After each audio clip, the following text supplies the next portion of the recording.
The Surgeon's Mate by Patrick O'Brian is the seventh book in the Jack Aubrey Stephen Maturin series. In this we see the fruition of some of the adventures that started in Desolation Island and Fortune of War, and then the beginning of some new adventures involving, of course, Jack Aubrey off on some naval adventures and Stephen Maturin doing some spying and other spy-like work for the British Navy.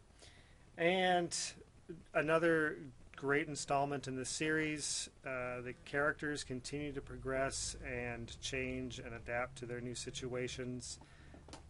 Patrick O'Brian does an amazing job of developing characters over the course of a career and a lifetime, and I just continue to look forward to every single book that I read. So as soon as I can get the next one in my hands, I'll be reading it, and then I'll let you know about it.